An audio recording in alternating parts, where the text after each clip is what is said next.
Hello, welcome to the U.A.T.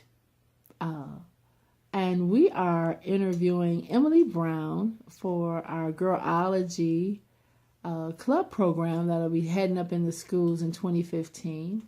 And Emily Brown will be our spokesperson. And we chose Emily Brown because she is a young lady who just found out recently what her passion is.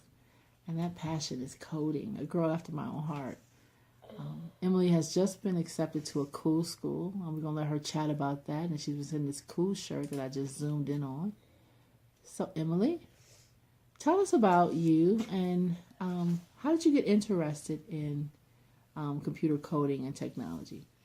Well, I'd have to start with, there was a video that they played at my school during the morning announcements, and it was all about coding and,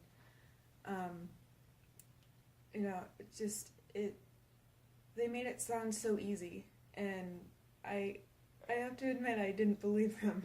But then a few nights later, I was at a friend's house, and it was like a sleepover, and I looked over, and she was on her laptop. She was writing code. I was like, wow, that looks really cool. Can I try? So the rest of the night until maybe 3 in the morning, we were both just writing code, watching movies.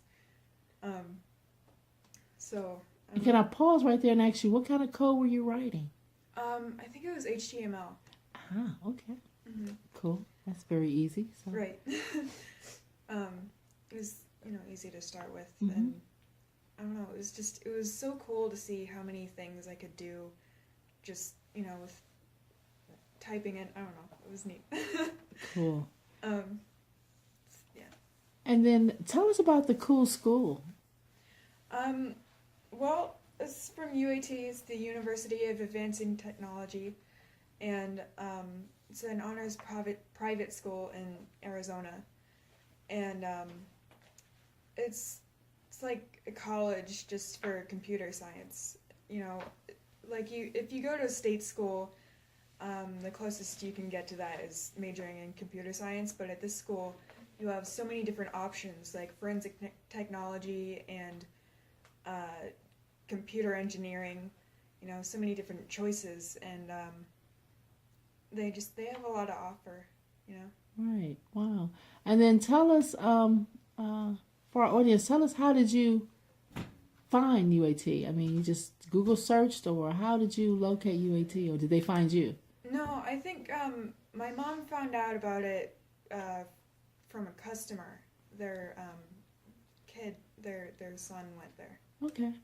And then what are you going to be majoring in? Technology forensics. Let's talk a little bit about that. That's intriguing. Yeah, with technology forensics, most of what I'd be doing is like finding bugs in code and, fixing issues with maybe like security or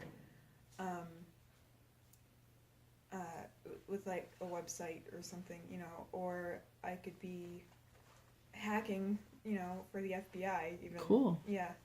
Okay.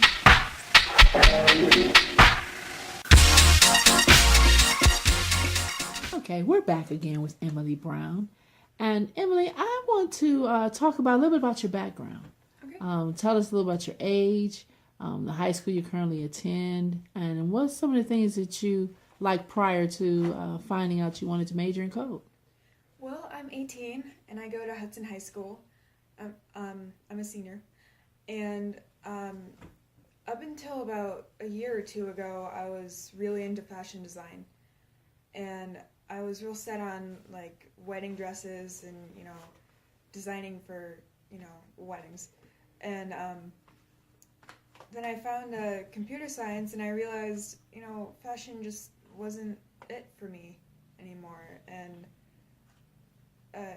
I realized just how much, all my classes I was always better in math and science anyway, so I figured maybe that was better for me. Okay.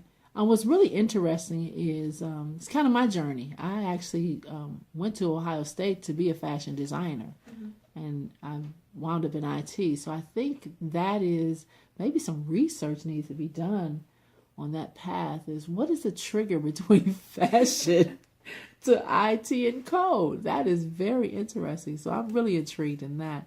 And then tell me about the challenges of your school. Did they have anything that catered to coding or your interests? Well, I didn't know until this year that they had a computer science class. Okay. But I'm taking that now. But I wish I had known about that earlier. I think I would have really benefited from that. Okay. And is there any other outlets in the school around your interests? I mean, I don't think so. Are there any clubs or? There might be if I asked around, but okay. I really don't think so. Okay. Okay, let's go back to are there any kind of clubs in your schools? I know most high schools have robotics, STEM clubs. Is any type of programs like that going on in your school? Right. Well, there's a robotics team and there's a STEM club, but I went to one of the meetings this year and I realized everyone there was an underclassman and everyone my age was a leadership, in a leadership role, and there wasn't much there for me, because I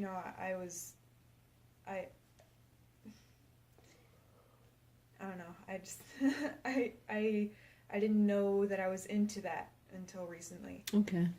And then how did you make the shift? I mean, let's go back to the shift from you thought your path was fashion design and then you shifted to this. So let's talk a little bit about the shift.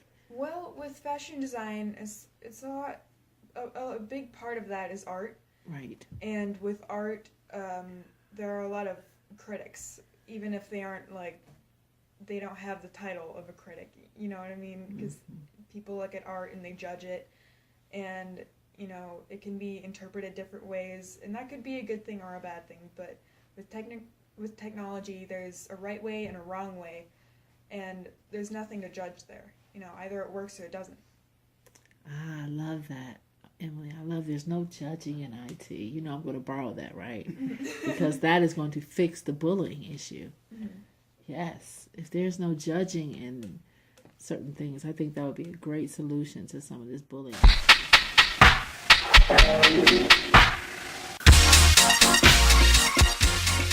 I've just discovered, as we spoke about earlier, about bullying, and that's a big passion of mine with Camp Tech. And what's interesting in Camp Tech, there is no bullying in our sessions, and I think that's very interesting because they have the tools, and they learn how to code, so they can hack, and they can do it secretly, but they have no desire.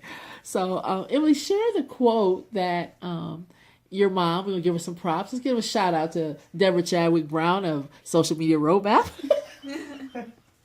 And let's talk about. Can I quote you? Sure. And what is that quote again? There is no judgment in AT. Oh, I love it. There is no judgment in it. Oh, I love it. Oh, okay. So I want to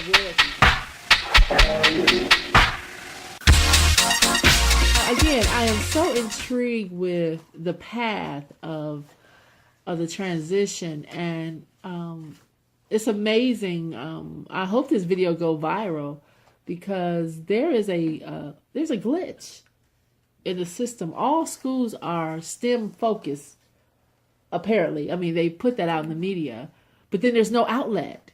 Right. You a senior looking for an outlet and you can't find one. That is crazy. Mm-hmm. I mean, I take it back. There is an outlet, but you didn't see a fit in that because they were undergrad. You probably could have joined it, but couldn't have really got the most out of it. Yeah, it's all designed for younger kids.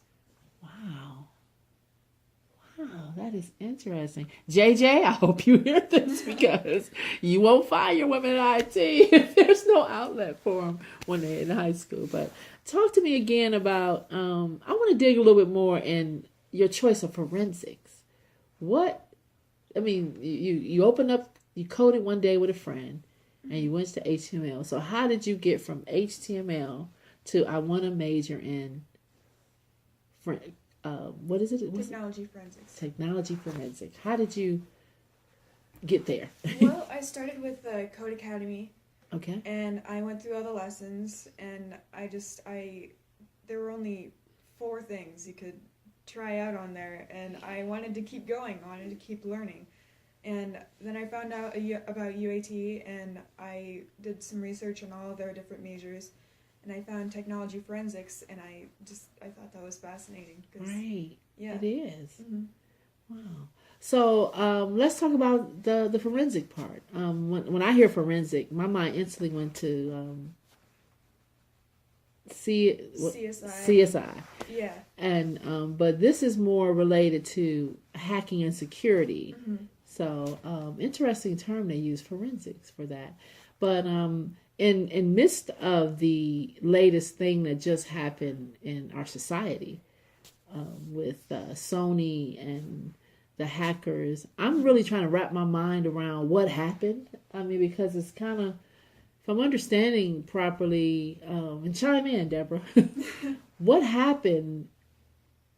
Sony made the movie about, North Korea's president, and they retaliated by hacking into what? See, that's the part I'm missing. What did they hack? I mean,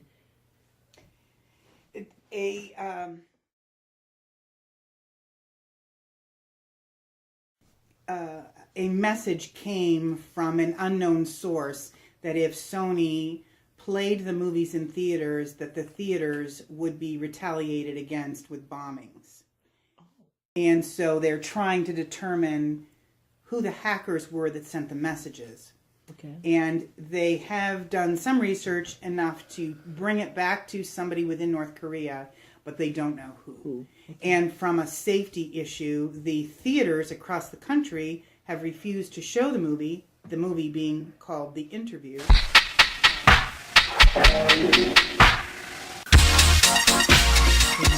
Forensic technology, I'm going to get that right before the end of this interview. Forensic technology, what role would that play in something like that? Do you know? Technology forensics, I would be the one that would be like trying to find the hacker who originally sent the message. Okay, so it's just a glorified name for a hacker. Yeah, basically. Much. Okay, yeah. But for the good guys. For the good guys. I love it. So that's why they changed the name, because hackers have. I always said the government should hire all the hackers, because instead of scaring them off, they need to bring them in to find out what they know and what they need to know. So I actually in corporate work with a hacker, and the company he worked for, and I trained him. He was actually hacking that. I mean, just as a hobby. He wasn't doing anything, but he was like, "Oh, Candace, I found out," and I'm like, "Don't be telling me that stuff." Oh, you're not supposed to be in there. So, once you complete your degree, what's your goal? To just get a job in forensic technology? I just want to.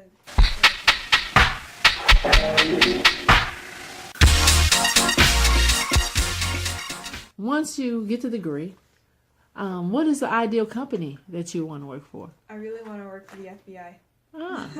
And we know in forensic technology, but let's talk about that. Doing what? What would be your ideal job at the FBI? I just like the whole idea of justice, solving problems and, putting away like bullies, like the adult version of a bully. Okay. You know what I mean? Right. Have you had any encounter with bullying? Have you had any experience? Were you ever bullied? Yeah, a little bit when I was younger, but I'm really thankful that happened in the long run, because it made me stronger, and I've learned from it. Right. Well, I think we all been bullied at some point in our lives, right. So I think there's good bullying. I mean, they put the name on it, and I think there's bad bullying. It helps you grow. I mean, as you just stated, I think some bullying gives you the courage to, because just think about it. If nobody ever did anything to you, you wouldn't take the stand to, no, I need to be courageous or working my way out of this. So that's why I say it's good and bad. When I say that, people like cringe, but there is some good bullying. So, that might be a domain name, goodbullying.com. There we go. Any other ideas have crossed your mind? I suppose it's just not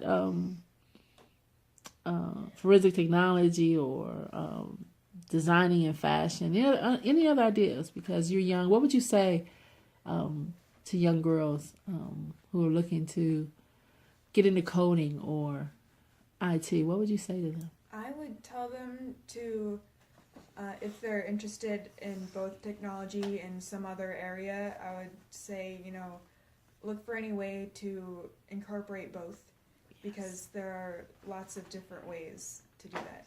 Yes. Going after my own heart.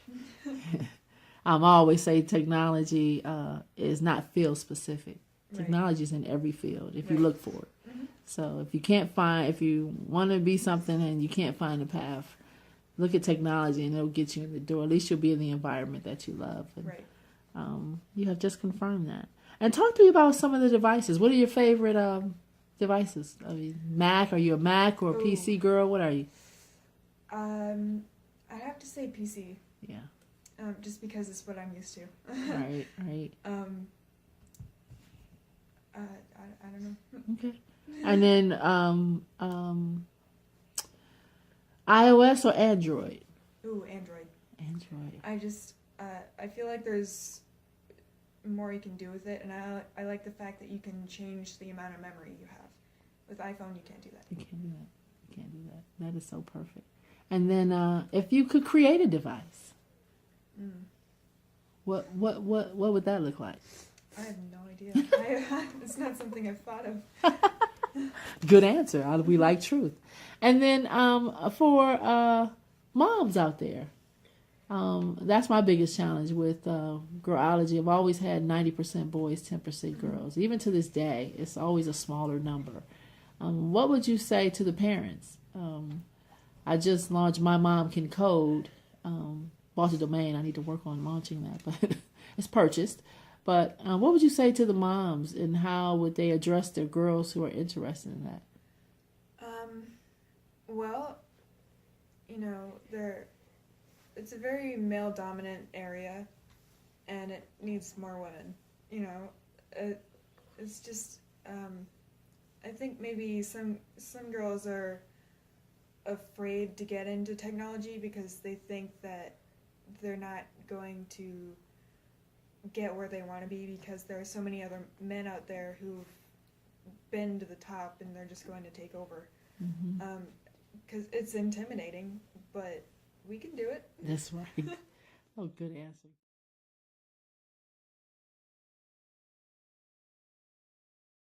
Let's talk about the new journey. You're about to go off to U.A.T. and let's talk about the application process. And did you find, is it more girls, boys versus girls, or talk to me about that? Well, I've talked to some of the other people that go there to U.A.T. and I remember our tour guide, he said that his freshman year there were only 5 girls in his entire class. Wow. So, yeah, out of around 200 something. And it is 2014. It is still that is amazing to me. Yeah. Wow. And that's a grown-up question you want to answer. Have they done anything to market to girls? Or thinking a missed opportunity there. It's like great.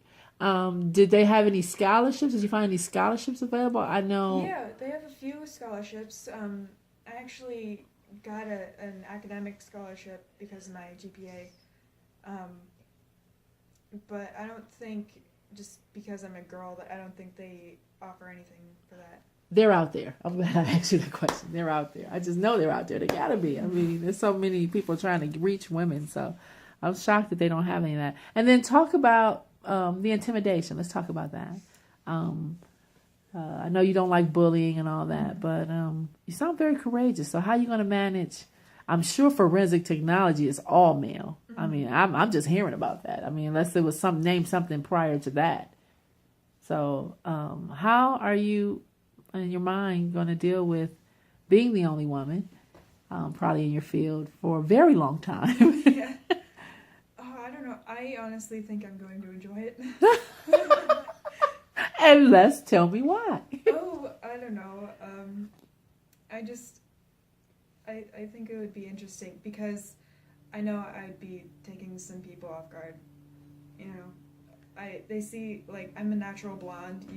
It's dyed red, but I'm a natural blonde, and some people might meet me and think, oh, she's a blonde girl, what are you going into, fashion design? Right. And I could say, maybe if I decide to, sure, but then I could say, I'm in forensic technology. Oh, you're going to blow them away. You're going to Yeah. blow them away. Oh, I love it. I love it.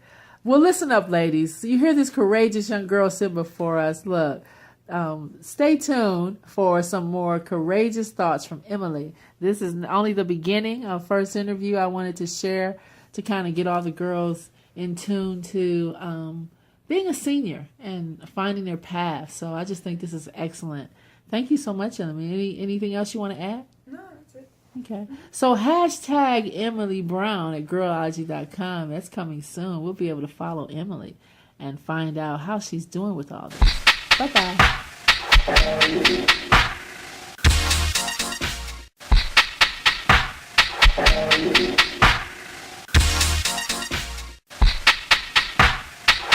Thank you.